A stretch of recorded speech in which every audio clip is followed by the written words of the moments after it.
Welcome to the Enterprise Excellence Podcast, where our purpose is to help create a better future. Learn from our world's experts how to improve your organisation sustainably. Learn how to achieve and sustain an excellence journey for yourself, others, and the planet. And I'm your host, Brad Jevons, coming to you from Brisbane, Australia. We are proudly brought to you in association with SA Partners, a world-leading business transformation consultancy.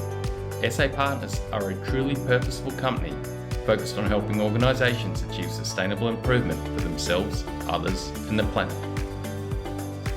Welcome to episode 136 of the Enterprise Excellence Podcast. It is such a pleasure to have Mr Hugh Alley back on the show with us today. Hugh is the award-winning author of Becoming a Supervisor and the TWI Memory Jogger. Hugh is an expert on people development and coaching. Today we will be exploring Toyota Kata Coaching in his new book, the TWI Memory Jogger. Let's get into the episode. Hugh, thank you so much for joining us again today. So happy to be here, Brad. Yeah, appreciate it, mate. Hugh, what led you down the path to write the book, TWI Memory Jogger?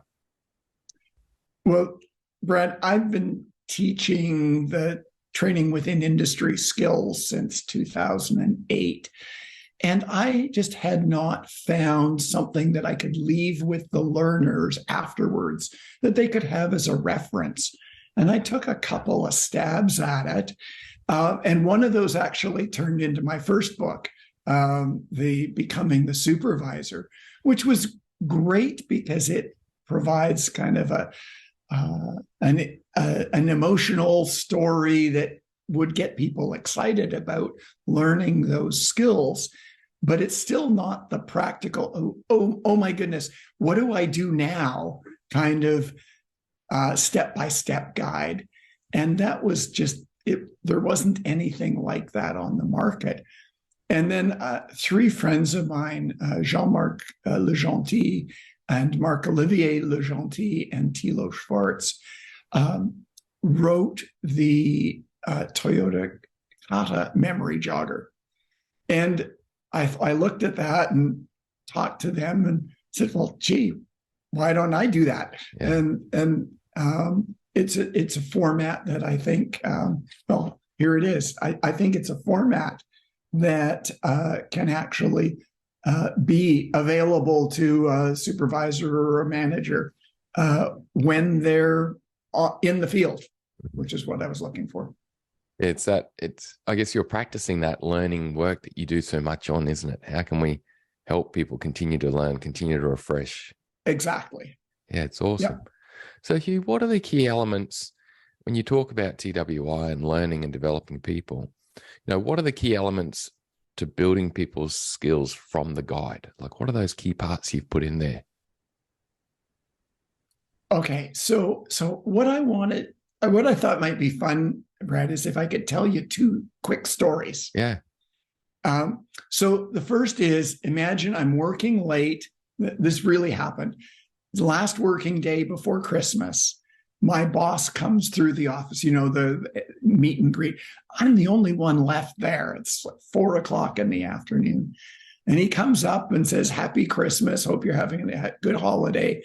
Oh, and by the way, when you come back in January, I want to talk to you about your performance. I've got some concerns. What? Yeah. What is this guy doing? So he's made two huge mistakes. Is the quintessential bad boss, right? So he's if there's a performance issue with a person, that should never be a surprise to them. Mm-hmm. And this was total surprise to me. And the other thing that he really messed up was really the timing, the last hour before your Christmas vacation. Wow. So he was my bad boss example. And I compare, and so what the TWI Job Relations Program does is it's really helpful for managers and supervisors to figure out how to address a problem performance that's arisen. And it's systematic and it's proven, and it doesn't take very long. So it's very practical. And my second story is a guy that I was teaching. He worked for me. He was a team lead, and he was just in the process of learning this. So one day he's working away. He looks over at one of his other guys who's doing something that he shouldn't. I don't remember what the details were, and it doesn't matter. So we'll call him Sam. Sam gets up. Now, Sam is 6'2", and he's 350 pounds. This is an imposing guy. And when he gets moving across the shop floor, you do not want to be in front of him. Yeah. And so he's barreling over to this other guy, ready to tear him apart for misbehavior. And he thinks, oh, wait a minute. I'm learning about this. What's step one? Oh, get the facts. So Sam slows right down, walks over, actually asks the guy what's going on. Is curious. Turns out there really is something going wrong. Sam's able to help him. And a minute later, they both go back to work. Yeah. End of story. And you know that if he'd carried on, there would have been chatter for hours afterwards. Yeah. The whole culture would have gone down. Oh, absolutely. Absolutely. And so what you get then is what he'd learned in job relations really made a difference to his performance as a team lead. And he was following the practice of what do you do when things go wrong. But job relations starts with 4 foundations of things you should do to keep them from going wrong. And those are: let people know what they're doing, good and bad. Second one is give credit where it's due. The third one is let people know in advance of the things that are going to affect them. And the fourth one is make the best use of of people's abilities. And you start thinking about it. If a supervisor or manager does those 4 things, it's going to be a pretty cool workplace. Yeah. And it's so simple, isn't it, Hugh? But it's not easy. And I guess that's where the memory jogger is so powerful, because it keeps it front of mind. Indeed. And just to give you an idea of how powerful it is, I was working with a client, I guess about a year ago. And when I started with them, they had a 60% turnover in their workforce a year. I mean, that's just incredible. And we taught their leads and their supervisors those 4 foundational skills, and said, what we want you to do is the first 2, try and do it at least once every day. So that's let people know how they're doing and give credit where it's due. Yeah. Do those 2 things at least once a day. In 4 months, their turnover was down to 10%. Yeah, wow. You think about the savings in recruiting and training and errors and scrap. It was huge. Massive. Yeah. Yeah, it's a powerful system, isn't it? And such simple concepts, but it's, I guess we're talking about altering habit, aren't we? So we are. That's where the memory jogger, and I guess the next question I got for you, Hugh, because we were chatting before that we've gone to record on the episode, we're talking about training and, becoming the supervisor, and TWI is a lot about how to lead people, but also educate people and develop people. Mm-hmm. And we're chatting about the power of, the negatives of external training, that when people come back and they don't get coaching, and also the power of the leader actually being the trainer, because it prompts coaching. But Hugh, in your words, mate, coaching, why is it important? Well, I guess where I want to start, Brad, is what people mean by coaching. Because I think the term gets used very loosely, and some of the stuff that people are saying, oh, that's coaching. It isn't. So I know lots of people who, when they hear, or they'll say, well, you should go coach somebody about that. What they're really saying is you should go tell them what they did wrong, or you should give them a chewing out, or something like that. It's a very negative kind of concept. I think what we need to do is think more about, if you think in sports terms, what does a coach do on a playing field? And they're playing a number of roles, but in the playing field, you're not teaching people skills. You're maybe reminding them of an element that they should have learned, or that they have learned and forgot for a moment, or you're trying to bring something to their awareness that they've learned about but have, in the heat of the game, forgotten. So that's very different from telling somebody that they screwed up and we're going to fire you if you make that mistake again. Yeah. So I think what I found really helpful was a way of thinking about the learning process and where does coaching fit in the learning process. So some of it is you've got to actually learn a new skill. So let's say you're playing football, soccer in North America. You have to learn how to kick straight. And that's a learnable skill. And when somebody's learning it, why let them experiment? There is a good way to do it. There is a known best way, right? And where there's a known best way, let's just teach them that. They don't need to experiment. It's a waste of their time and ours.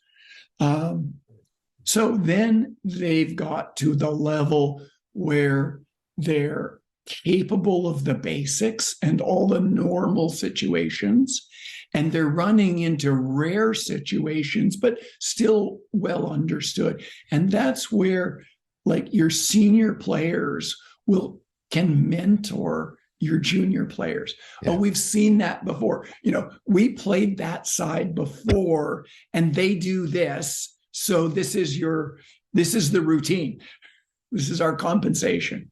And that mentoring, that senior person walking along the side, is for that established player who's still got some things to learn about weird circumstances.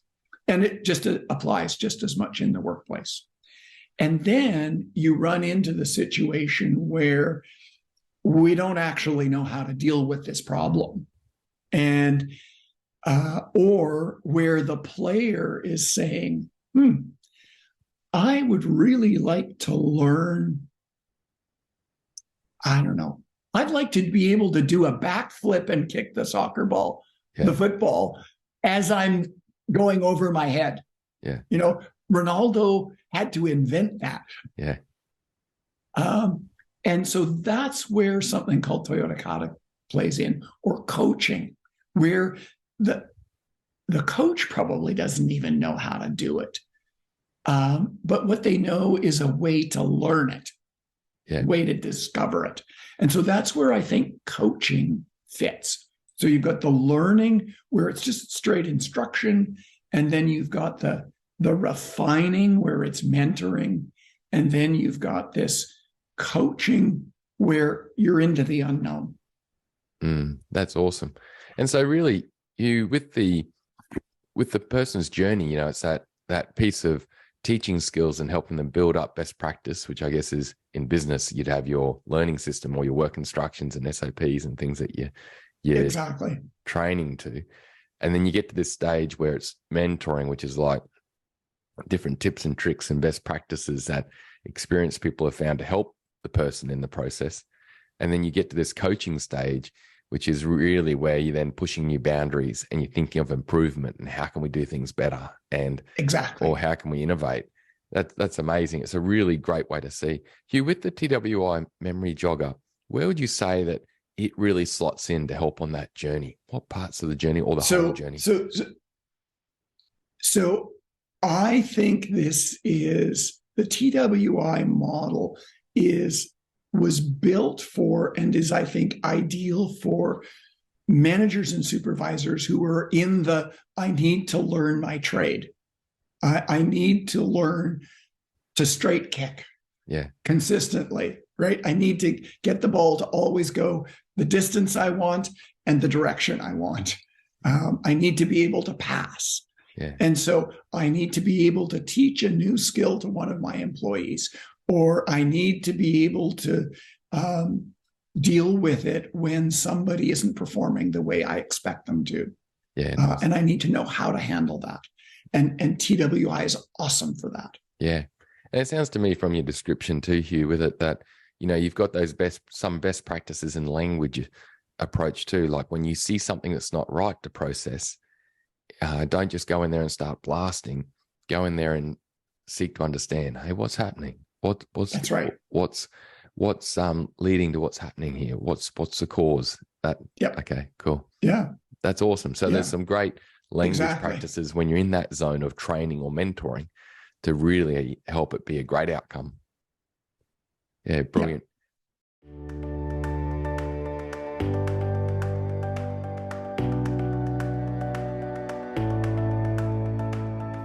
Go to enterpriseexcellencepodcast.com/downloads to get hold of Hugh's job breakdown for how to assign work.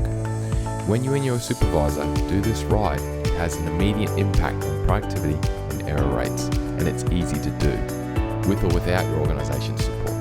Please like, subscribe, and share this podcast to help others gain insights and create a better future. Let's get back to the episode.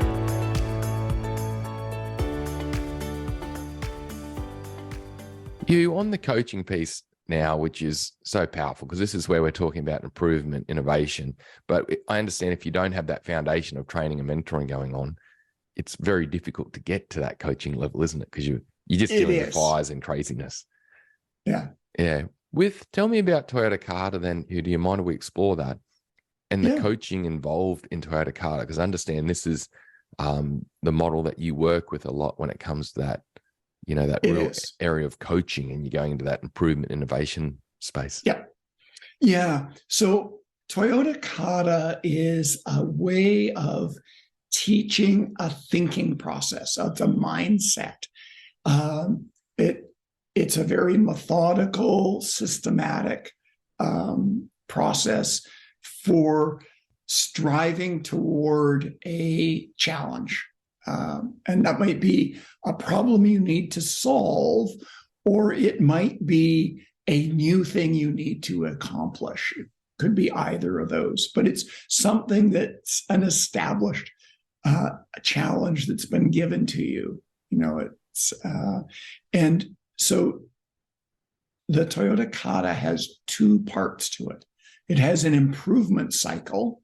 So this is a sequence that the learner, the improver, goes through on a daily basis.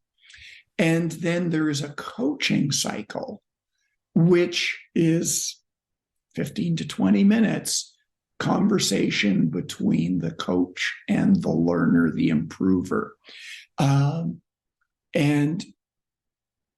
both of those are set up as structured conversations or structured activities, not because they will always be structured, but again, it's about the learning process that when it's learning to straight kick in those terms. So there are the 5 sets of questions in the coaching cycle, not because you must always in your forever after use only those questions, but once you've used those questions for a couple of 100 cycles and seen their power, it changes your way of thinking. It changes what you're expecting to hear from your learner, and it changes the way you think about going at things.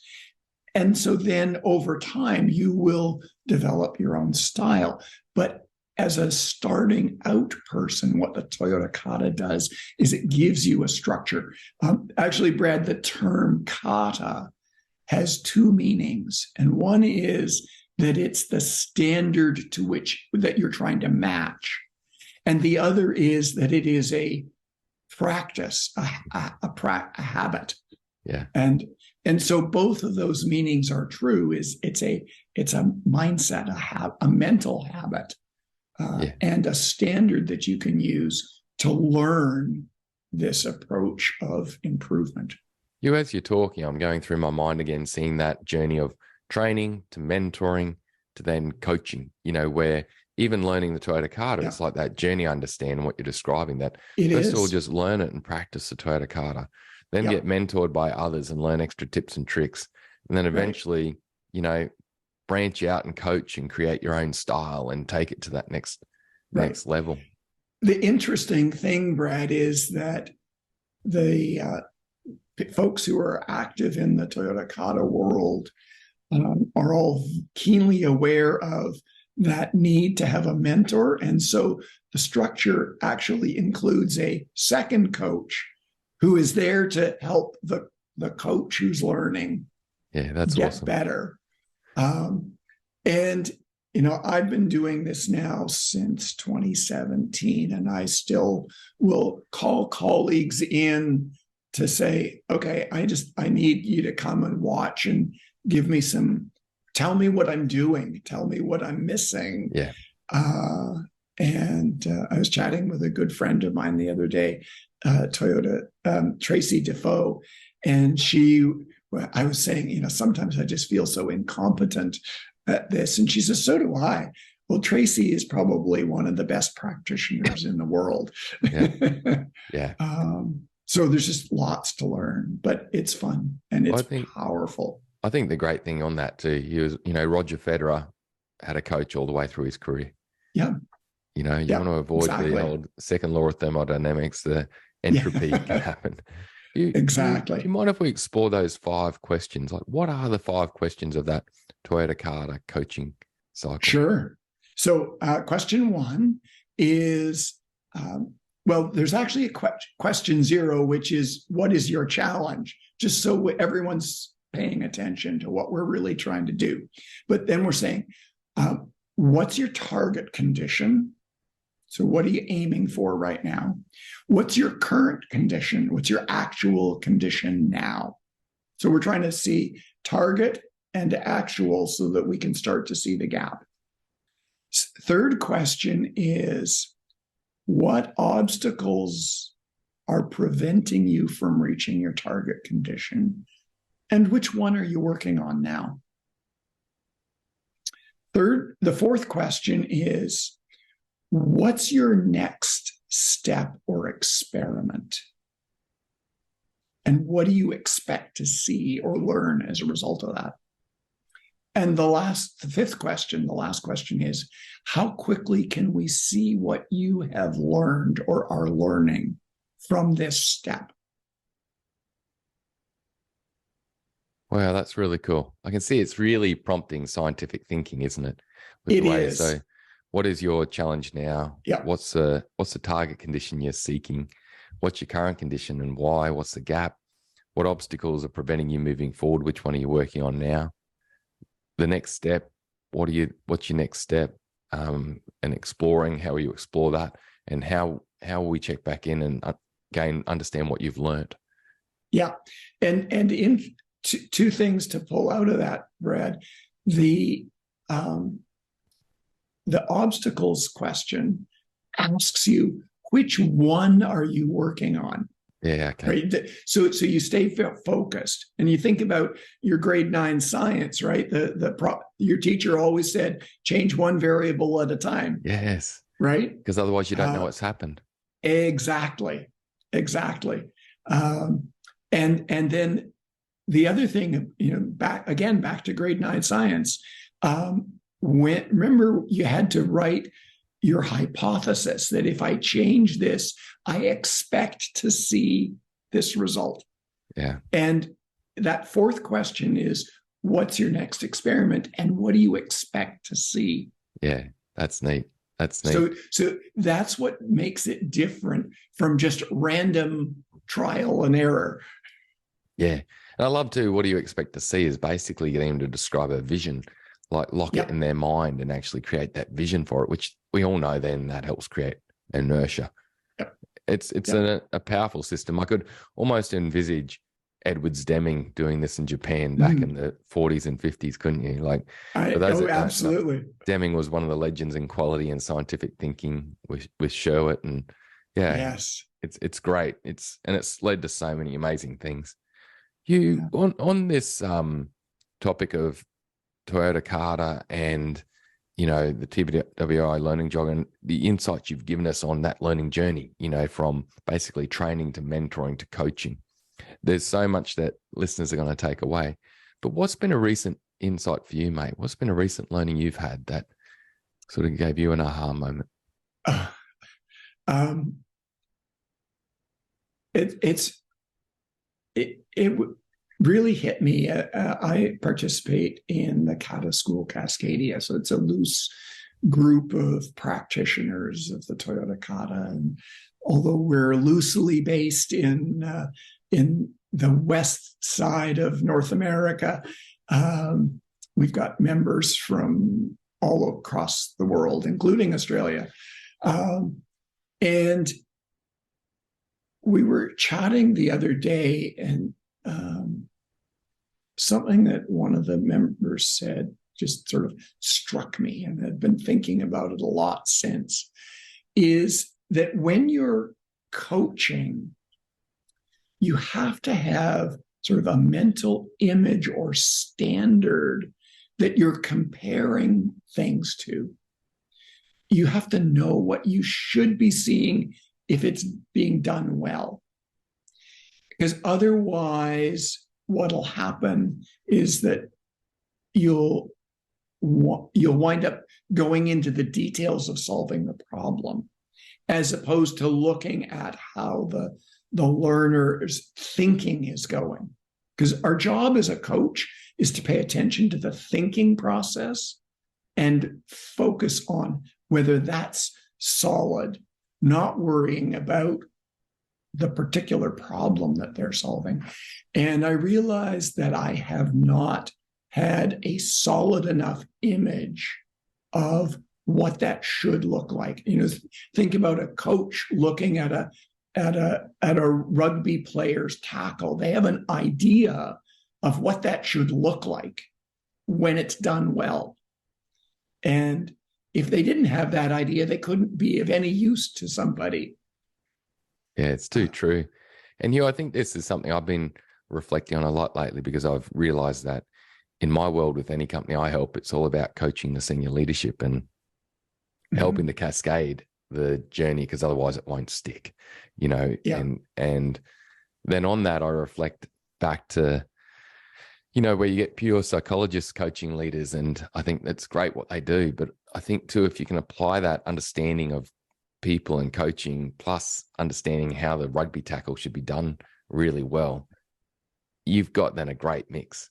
You do. But there's not that many people out there in the world at the minute with enterprise excellence that have really got that feel at the moment. Like it's, at least in Australia anyway, like it's a definite growth area for us here.